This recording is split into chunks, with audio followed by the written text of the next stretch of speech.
It is my great pleasure to host today one of the flipped classroom experts from Łódź University of Technology, Yochanan Shachmurove. Hello and welcome. Nice to meet you, Agnieszka. Could you please shortly describe the flipped classroom model? The idea is to take one professor from another university outside of Poland and a professor from a university in Poland, in this case, this university. And you are teaching one class by one professor, another class by another professor, and then during the recitation, the two professors participate together. We prepare before the class, we talk during the class, so we listen to each other during the lectures. And after the class, we get some feedback from the student, and we also talk about what else we can do, how to improve, what to change, how to make it more interesting for the student and for us as faculty members. And how do you inform the students about the implementation of the flipped classroom model, and what do they think about it when you tell them about the course they're going to take?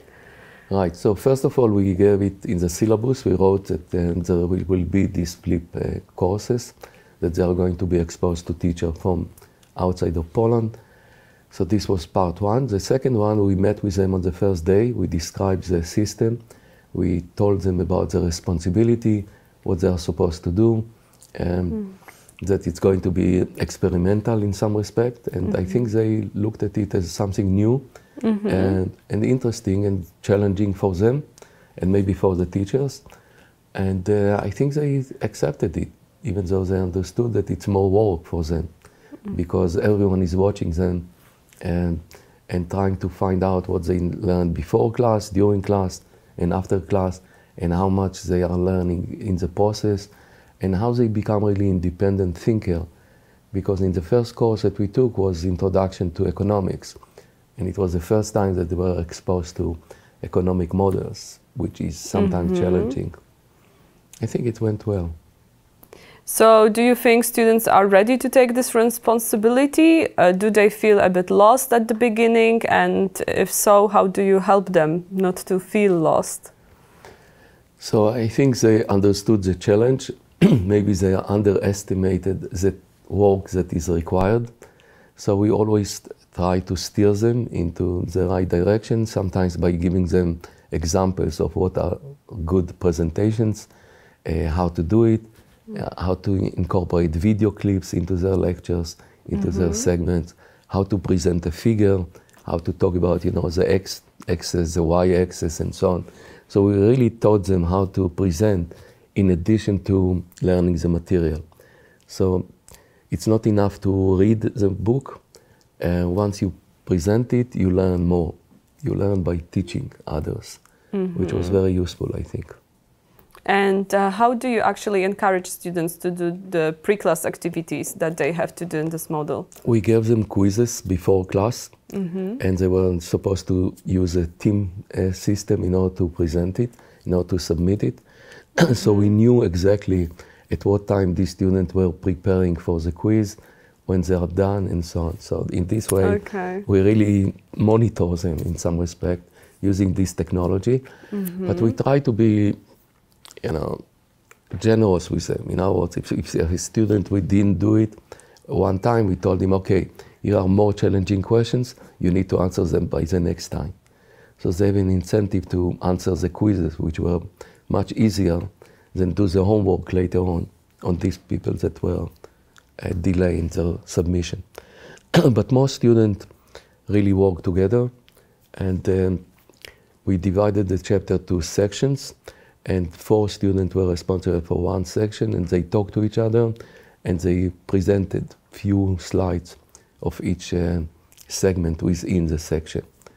So it was really challenging for them at the beginning, because they were not used to present, especially in economics, especially in the first class in economics. So I think it went very well. So quizzes, yes, presentations, those are some examples of pre-class activities. Right. Anything else that you could mention? We also prepare a game for them, so it was a Monopoly game that used the concept and tried to show them how to implement it in real life. not to talk about demand and supply in general, but to talk about demand and supply within a game.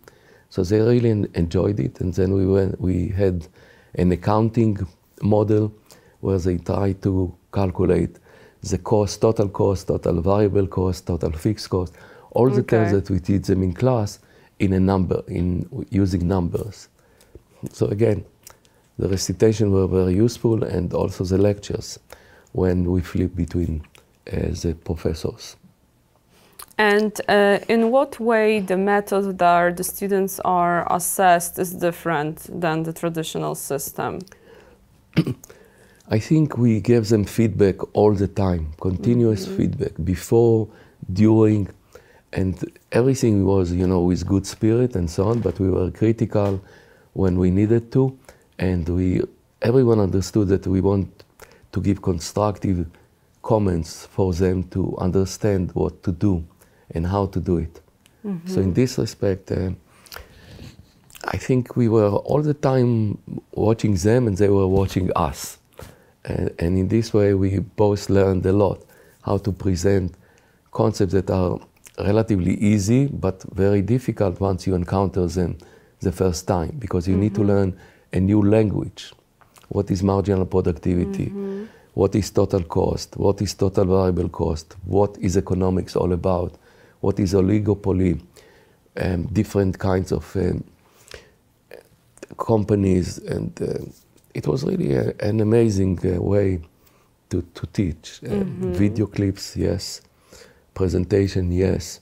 Even we asked them to draw figures on their own and so on. So be active as much as possible. And this is why I think they were more involved than in other classes. And does providing a constant feedback also affect the quality of learning process? Of course, right. Yeah. You felt like when they started, they presented the first 2 slides, they thought they know everything, and suddenly you ask them, what if the slide will change? What if the production possibility frontier will look different? Yeah. And then you see how they are thinking, the way they think, and other students trying to help them. So it was very, very interactive class in this respect. So it was very good, I think.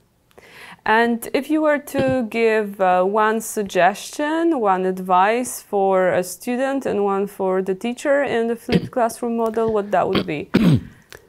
For the student, I will say that we underestimate the student. In our words, the student can reach very high level of abilities, and they will be able to prepare better for the next courses in economics, in engineering, and so on.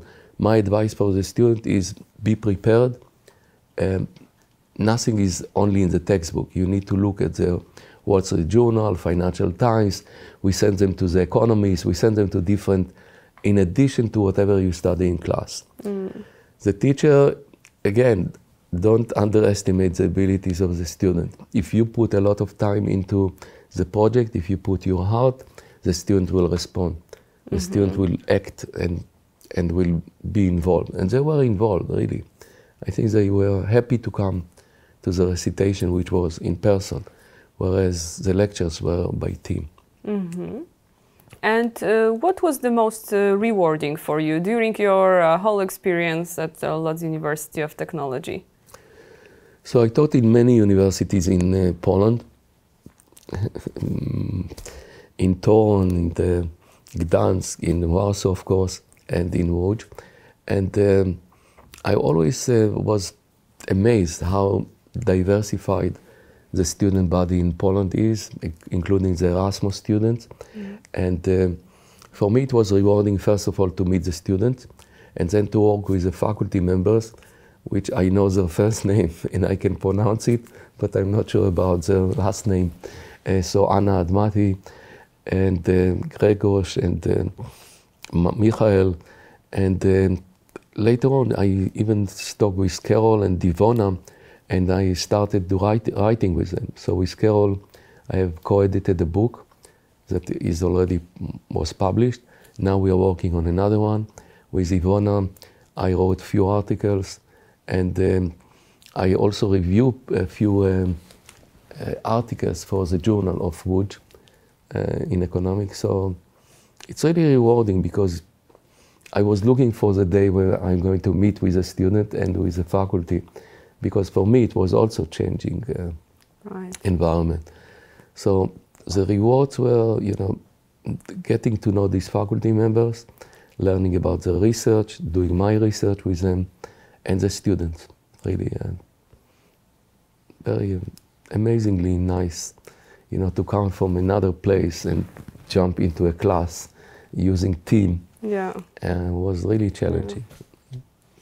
Well, thank you very much, and I wish you good luck and all the best with your future endeavors with Łódź University of Technology.